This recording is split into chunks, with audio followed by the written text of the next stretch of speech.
E se estivermos vivendo os últimos capítulos da humanidade? Esta pergunta ecoa através dos séculos, sussurrada em tempos antigos, debatida em concílios, e hoje? Hoje ela ganha uma urgência que talvez nunca tenhamos sentido antes. Enquanto você assiste a este vídeo, guerras devastam nações, a terra treme sob nossos pés, e o tecido moral da sociedade se desintegra diante de nossos olhos. As Escrituras Sagradas não são apenas um livro de histórias do passado. São um mapa profético do futuro, repleto de sinais e advertências que atravessam milênios para chegar até nós. E quando olhamos ao nosso redor, quando observamos o mundo com os olhos da fé e do discernimento espiritual, não podemos ignorar uma verdade perturbadora. Os sinais estão diante de nós. Jesus Cristo, em suas palavras aos discípulos no Monte das Oliveiras, não apenas predisse que viria, mas nos deu as chaves para reconhecer os tempos. Os profetas do Antigo Testamento sussurraram sobre dias que pareciam impossíveis, mas que hoje se manifestam com uma clareza assustadora. Hoje, mergulharemos nas profundezas das Escrituras para examinar os 7 sinais bíblicos mais evidentes que apontam para o fim dos tempos. Não são meras coincidências ou interpretações forçadas. São padrões proféticos que se desenrolam diante de nossos olhos, cumprindo-se com uma precisão que deveria nos deixar em reverente temor. Prepare-se para uma jornada através das sombras da profecia bíblica, onde cada sinal revelado nos aproxima mais da compreensão de que vivemos em tempos únicos na história da humanidade. Tempos que foram preditos, tempos que foram anunciados, tempos que podem estar chegando ao fim. Primeiro sinal: aumento de guerras e conflitos. E ouvirei de guerras e de rumores de guerras. Olhai, não vos assombreis, porque é mister que isso tudo aconteça, mas ainda não é o fim. Porquanto se levantará nação contra nação, e reino contra reino. Mateus 24, versículo 6.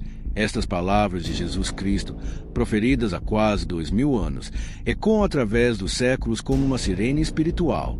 Quando olhamos para o mundo hoje, vemos o cumprimento desta profecia se desenrolando com uma intensidade que deveria nos fazer tremer. Mas aqui está o que muitos não compreendem. Jesus não estava falando apenas sobre guerras isoladas ou conflitos regionais. Ele estava descrevendo um padrão, uma escalada, uma intensificação que caracterizaria os últimos tempos. E quando examinamos nossa época, vemos exatamente isso. O século XX foi marcado por 2 guerras mundiais que ceifaram mais de 100 milhões de vidas. Mas o que veio depois não foi paz. Foi uma era de rumores de guerras, a Guerra Fria, onde superpotências se enfrentavam através de conflitos proxy que devastaram nações inteiras. Coreia, Vietnã, Afeganistão, Iraque, cada década trouxe novos campos de batalha. E hoje testemunhamos algo ainda mais perturbador. Não apenas guerras entre nações, mas conflitos que transcendem fronteiras tradicionais. Terrorismo global, cyberguerra, conflitos híbridos onde as linhas entre guerra e paz se tornaram indistinguíveis. Nações se levantam contra nações. Sim, mas também ideologias se chocam, etnias se destroem mutuamente e a violência se espalha como um vírus através de sociedades inteiras. A profecia fala de rumores de guerras e nunca na história tivemos acesso a tantos rumores simultâneos. Através da internet, das redes sociais, dos noticiários 24 horas, somos bombardeados constantemente com notícias de conflitos, tensões, ameaças. O mundo inteiro vive em um estado perpétuo de ansiedade sobre o próximo conflito, a próxima crise, a próxima guerra. Mas aqui está a parte mais assustadora. Jesus disse: não vos assombreis, porque isso é mister que aconteça. Não é acidental, não é um desvio do plano divino. É um sinal, um marcador no cronômetro profético de Deus. E quando vemos a intensificação desses conflitos, quando vemos nações se preparando para guerras que poderiam destruir toda a civilização, devemos reconhecer que não estamos apenas testemunhando história, estamos testemunhando profecia. Os arsenais nucleares de hoje podem destruir o mundo várias vezes. As armas biológicas podem dizimar populações inteiras. As armas cibernéticas podem colapsar civilizações inteiras em questão de horas. Nunca na história da humanidade tivemos o poder de cumprir literalmente as profecias apocalípticas sobre destruição global. E então devemos perguntar: estamos vendo apenas mais um período turbulento na história humana, ou estamos testemunhando o cumprimento daquilo que foi predito há 2 milênios?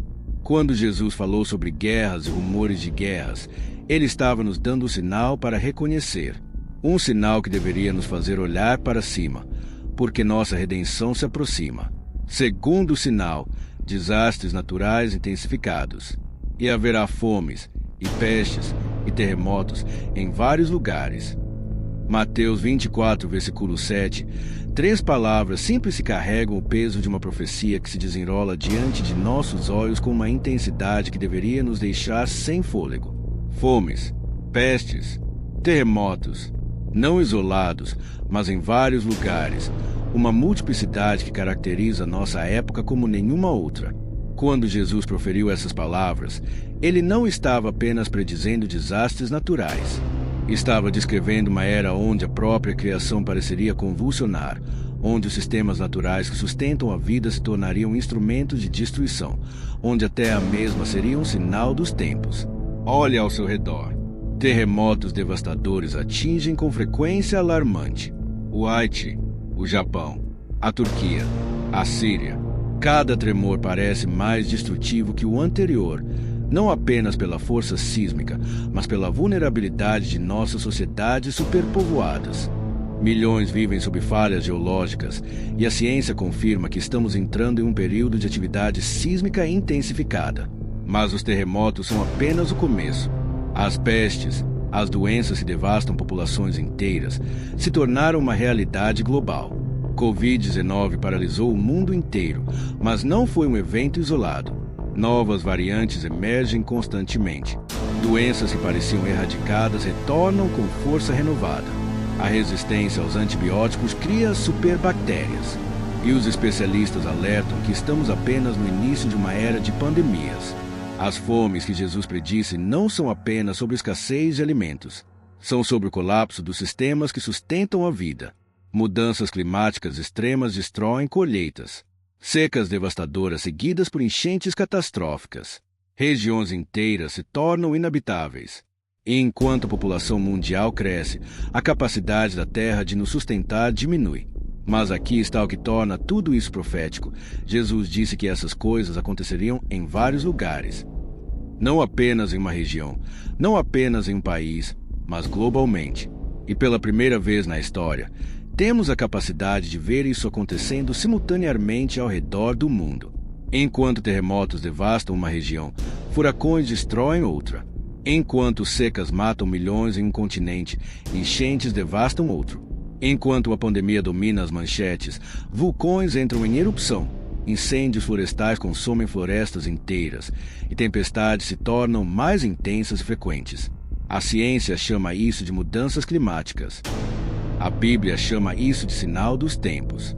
E quando vemos a intensificação desses eventos, quando vemos a Terra literalmente convulsionando sob nossos pés, devemos reconhecer que não estamos apenas testemunhando fenômenos naturais. Estamos testemunhando o cumprimento da profecia. A criação mesma está clamando. Paulo escreveu aos Romanos que toda a criação geme e está juntamente com dores de parto até agora. E nunca esse gemido foi tão audível, nunca essas dores de parto foram tão visíveis quanto hoje. Cada desastre natural, cada pandemia, cada fome, não é apenas uma tragédia isolada. É um sinal no céu, um aviso da terra, um sussurro da criação que nos diz: os tempos estão se cumprindo. E quando vemos essas coisas acontecendo em vários lugares simultaneamente, devemos levantar nossas cabeças, porque nossa redenção se aproxima. Terceiro sinal: perseguição aos cristãos. Então vos hão de entregar para seres atormentados e matar-vos-ão, e sereis odiados de todas as gentes por causa do meu nome. Mateus 24, versículo 9. Estas palavras de Jesus Cristo carregam uma gravidade que ecoa através dos séculos. Uma profecia que se cumpre com uma regularidade assustadora, geração após geração. Mas nunca na história, vimos o cumprimento desta profecia com a intensidade e a amplitude global que testemunhamos hoje. O ódio ao nome de Jesus Cristo não é um fenômeno novo. Desde os primeiros mártires nos coliseus romanos até os campos de concentração do século XX, o povo de Deus tem enfrentado perseguição. Mas o que torna nossa época única é a natureza global, sistemática e intensificada dessa perseguição. Hoje, enquanto você assiste a este vídeo em segurança, cristãos estão sendo executados por sua fé. Na Nigéria, aldeias cristãs inteiras são massacradas. No Iraque e na Síria, comunidades cristãs que existiam há mais de 2000 anos foram completamente erradicadas. Na Coreia do Norte, possuir uma Bíblia é crime capital. Na China, igrejas são demolidas e pastores são enviados para campos de trabalho forçado. Mas a perseguição não se limita a regimes autoritários. Ela se manifesta de formas mais sutis, mas igualmente perigosas, em sociedades que se consideram livres e democráticas. O cancelamento cultural de cristãos que defendem valores bíblicos. A criminalização da pregação do Evangelho em espaços públicos. A marginalização de profissionais cristãos que se recusam a comprometer sua fé. A profecia fala de sermos odiados de todas as gentes. E quando olhamos ao nosso redor, vemos exatamente isso. Não apenas em países muçulmanos ou comunistas, mas em nações tradicionalmente cristãs. Na Europa, pregadores são presos por citar versículos bíblicos. Nos Estados Unidos, cristãos são processados por recusar participar de cerimônias que violam suas consciências. Mas aqui está o que torna isso profético. Jesus predisse que isso aconteceria especificamente por causa do meu nome. Não por motivações políticas ou econômicas, mas especificamente por causa da fé em Cristo. E isso é exatamente o que vemos hoje. Outras religiões podem coexistir pacificamente. Outras filosofias podem ser debatidas civilizadamente. Mas mencione o nome de Jesus Cristo como único caminho para a salvação, e você verá uma hostilidade que não tem paralelo. Pregue sobre pecado e redenção, e você será rotulado como intolerante. Defenda a autoridade das Escrituras, e você será considerado um fanático. A perseguição aos cristãos hoje não é apenas física, embora essa seja uma realidade brutal para milhões. É também psicológica, social, econômica e espiritual. É uma campanha sistemática para silenciar a voz da igreja, para marginalizar a influência cristã, para tornar a fé em Jesus Cristo socialmente inaceitável. E aqui está a parte mais assustadora. Isso está acontecendo globalmente, não apenas em algumas regiões, mas em todo o mundo. Diferentes métodos, diferentes intensidades, mas o mesmo padrão. O nome de Jesus Cristo está sendo atacado de forma coordenada, como se houvesse uma força espiritual orquestrando essa hostilidade. Organizações de direitos humanos confirmam: o cristianismo é a religião mais perseguida no mundo. Mais de 300 milhões de cristãos vivem em países onde enfrentam perseguição alta ou extrema. A cada 5 minutos, um cristão é morto por causa de sua fé. Essas não são estatísticas abstratas, são profecias se cumprindo. Quando Jesus disse que seríamos odiados de todas as gentes, ele estava nos preparando para estes tempos. Estava nos dizendo que quando virmos essa hostilidade global contra seu nome, deveríamos reconhecer que os tempos estão se cumprindo.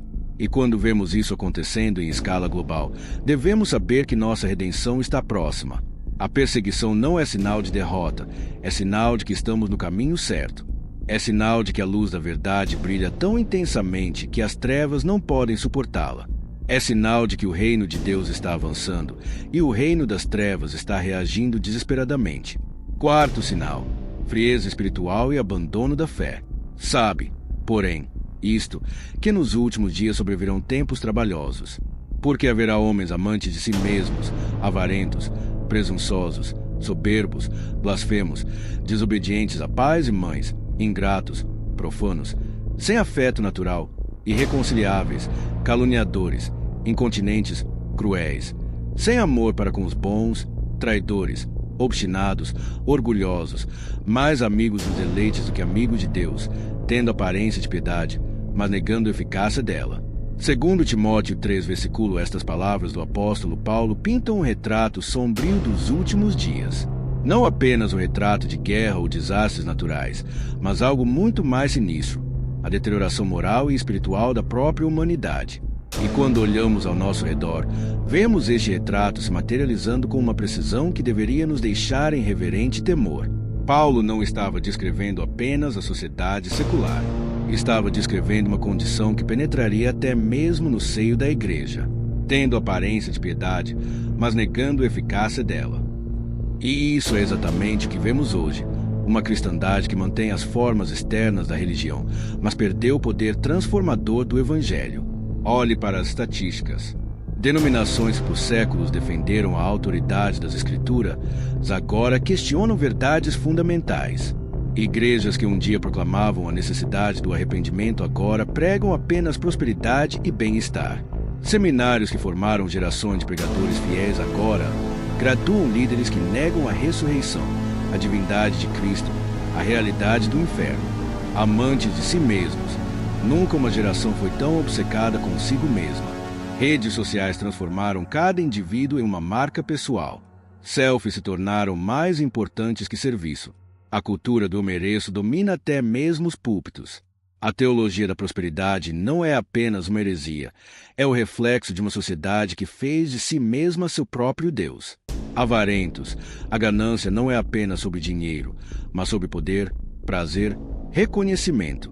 Presunçosos, uma geração que acredita saber mais que todas as gerações anteriores, que rejeita a sabedoria dos antigos, que reconstrói a moralidade segundo seus próprios padrões.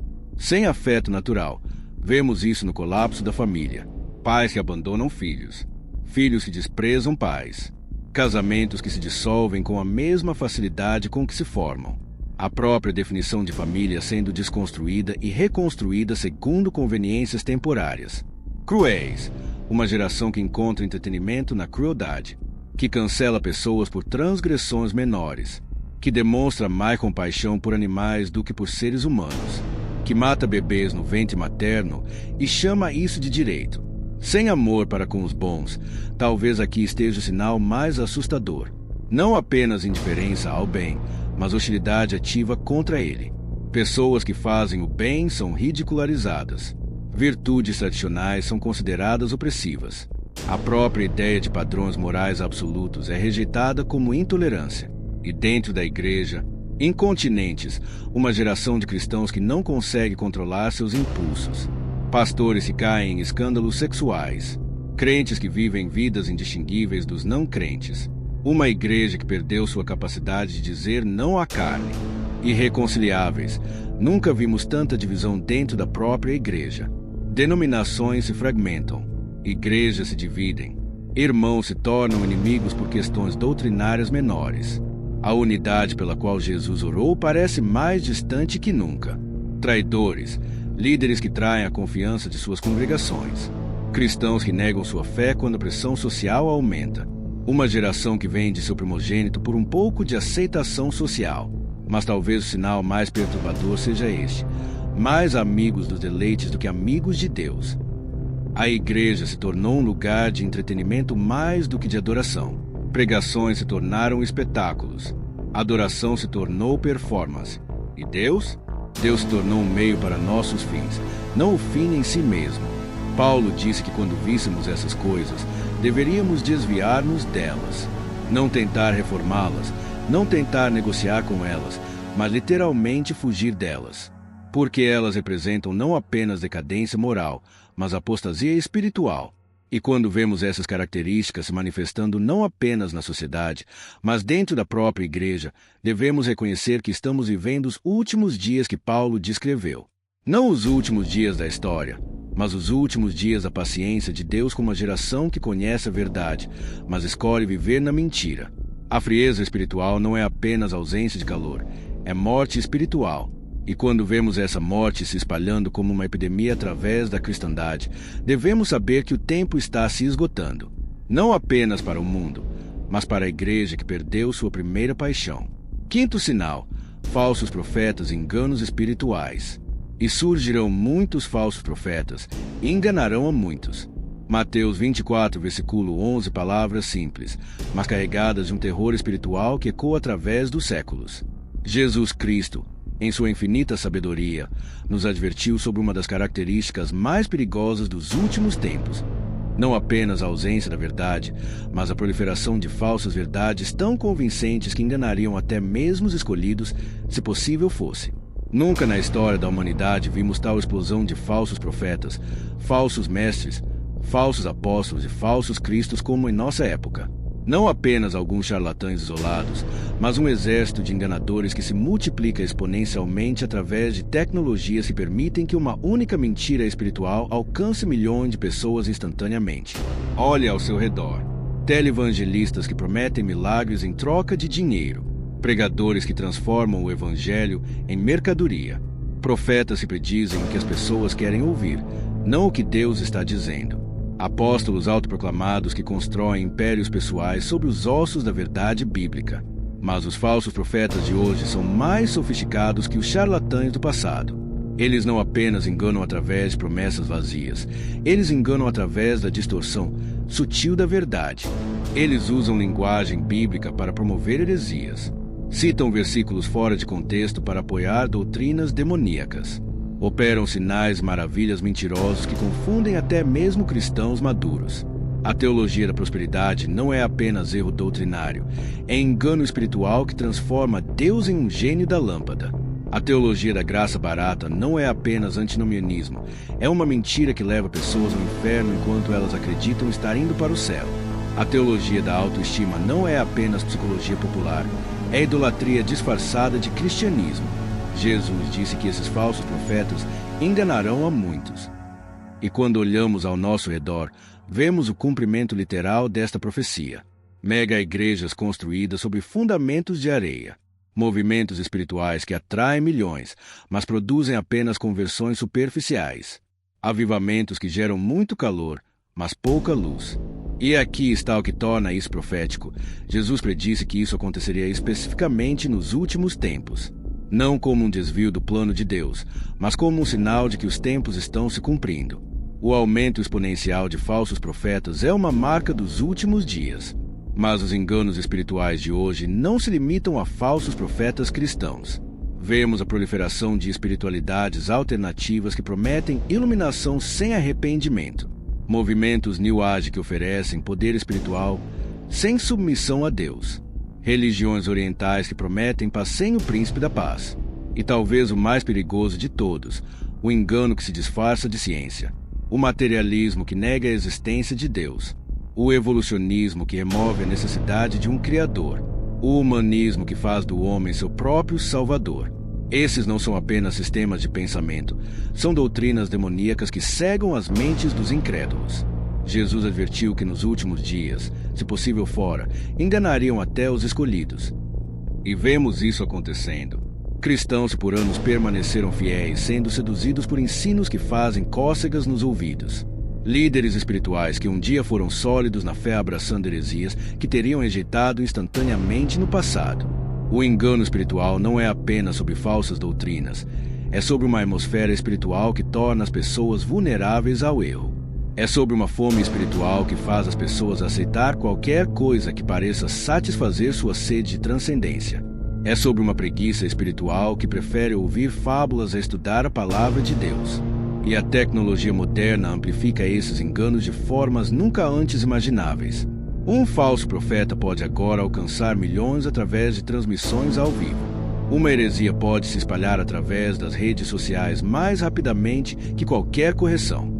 Algoritmos podem criar bolhas de engano onde pessoas só ouvem e confirmam suas crenças errôneas. Inteligência artificial pode criar profecias falsas que parecem convincentes. Realidade virtual pode criar experiências espirituais que não têm nada a ver com o Espírito Santo. Deepfakes podem fazer parecer que líderes espirituais respeitados estão endossando heresias que jamais aprovariam. Jesus nos disse que quando víssemos a multiplicação de falsos profetas, deveríamos saber que sua vinda está próxima. Não é acidental que nossa época seja caracterizada por tal proliferação de enganos espirituais.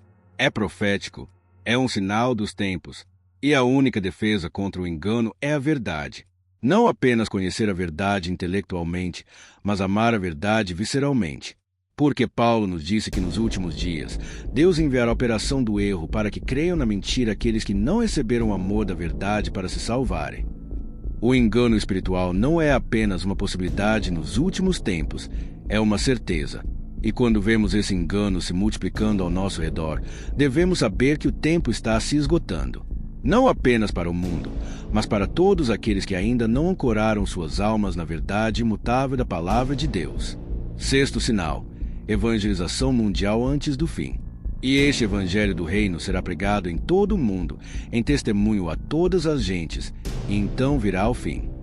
Mateus 24, versículo 14. Em meio a todos os sinais sombrios que caracterizam os últimos tempos, Jesus nos deu uma profecia que carrega tanto promessa quanto urgência. Uma profecia que não fala de juízo, mas de graça. Não de destruição, mas de salvação. E uma profecia que, pela primeira vez na história da humanidade, vemos sendo cumprida com uma precisão que deveria nos deixar em reverente admiração. Jesus não disse que o fim viria quando o mundo se tornasse cristão. Ele disse que o fim viria quando o evangelho fosse pregado em todo o mundo, em testemunho a todas as gentes. E é exatamente isso que estamos testemunhando hoje, uma explosão global de evangelização que alcança até os cantos mais remotos da Terra. Nunca na história da humanidade o evangelho foi pregado com tal intensidade, alcance e eficácia. Missionários alcançam tribos que nunca ouviram o nome de Jesus. Traduções bíblicas chegam a idiomas que antes não tinham forma escrita. Rádios cristãs atravessam fronteiras políticas e alcançam nações fechadas. A internet leva o evangelho a lugares onde missionários nunca poderiam pisar. Mas aqui está o que torna isso profético. Jesus disse que isso aconteceria especificamente antes do fim. Não como um processo gradual que se estenderia por milênios, mas como um evento acelerado que precederia imediatamente sua volta. E é exatamente isso que vemos hoje. A evangelização mundial não é mais uma visão distante, é uma realidade presente. Organizações missionárias reportam que praticamente todos os grupos étnicos do mundo já foram alcançados com o evangelho. Não que todos tenham aceito, mas que todos tiveram a oportunidade de ouvir. E essa é a condição que Jesus estabeleceu para a sua volta. Pense na magnitude desta profecia. Quando Jesus a proferiu, ele estava falando com um punhado de discípulos em uma obscura província do Império Romano. O cristianismo era uma seita judaica insignificante. A tecnologia mais avançada era a roda. As viagens eram limitadas pela velocidade dos pés humanos ou animais. A comunicação era limitada pela voz humana ou por cartas manuscritas. E ainda assim, Jesus predisse que uma mensagem nascida em uma manjedoura em Belém seria pregada em todo o mundo. Não apenas no mundo mediterrâneo, não apenas no mundo conhecido, mas no mundo inteiro, incluindo continentes que nem sequer sabiam que existiam. E hoje o evangelho é pregado em mais de 7,000 idiomas. Missionários trabalham em mais de 200 países. Rádios cristãs transmitem em centenas de línguas. A Bíblia foi traduzida para mais de 3,000 idiomas. Aplicativos de celular levam o evangelho a smartphones em aldeias remotas. Transmissões de satélite atravessam fronteiras políticas que missionários não conseguiriam cruzar. A igreja está crescendo mais rapidamente na África, na Ásia, na América Latina. Países que um dia foram campos missionários agora enviam missionários. Nações que perseguiam cristãos agora têm igrejas subterrâneas florescendo. O evangelho não é mais uma religião ocidental, é uma fé verdadeiramente global. Mas aqui está a parte mais assustadora. Jesus diz que então virá o fim. 7º sinal, restauração de Israel. E vos tomarei dentre as nações, e vos congregarei de todos os países, e vos trarei para a vossa terra. Ezequiel 36, versículo 24. Entre todos os sinais dos últimos tempos, poucos carregam tanto peso profético quanto a restauração da nação de Israel. Um povo espalhado por quase 2 milênios, perseguido, massacrado, exilado, retornando à sua terra como um cumprimento literal de promessas feitas pelos profetas milênios atrás. Isso não é apenas história, é profecia viva. Em 70 DC, Jerusalém foi destruída e os judeus foram dispersos por toda a terra. A nação de Israel deixou de existir politicamente por quase 1900 anos. Muitos estudiosos, céticos e até mesmo cristãos começaram a crer que as promessas de restauração eram simbólicas ou obsoletas. Mas Deus não esquece suas promessas. Em 14 de maio de 1948, algo milagroso aconteceu. Israel foi restaurado como nação, contra todas as probabilidades, contra toda a lógica geopolítica. Um povo sem terra, retornando à sua terra sem Estado, falando uma língua que havia deixado de ser falada no cotidiano por séculos. A profecia de Ezequiel começou a se cumprir diante dos olhos do mundo. Mas isso era apenas o início.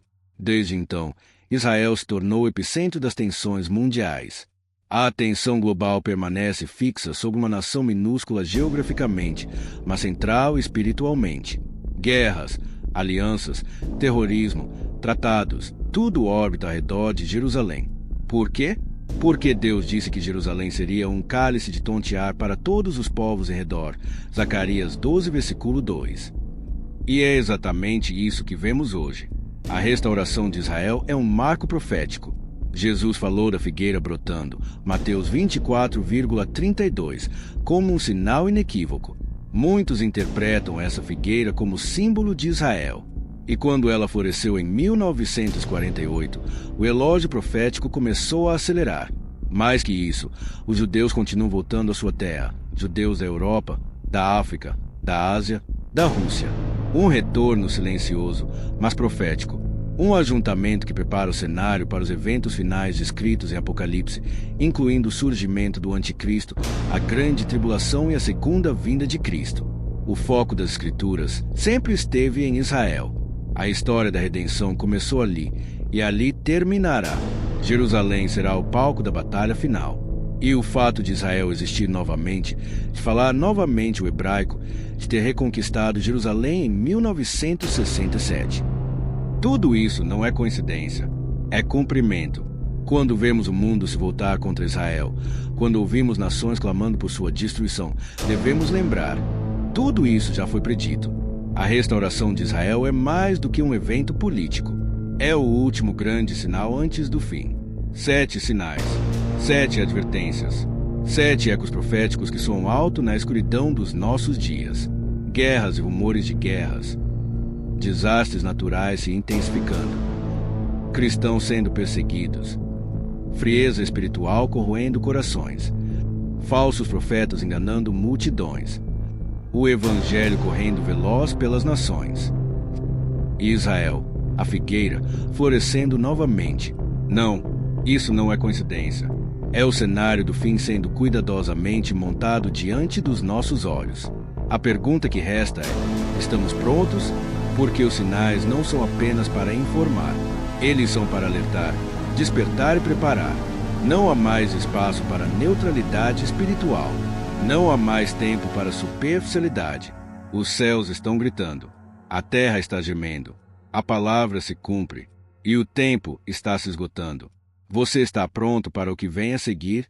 Se esta mensagem falou com você, inscreva-se agora no canal, ative as notificações e compartilhe este vídeo com o maior número possível de pessoas.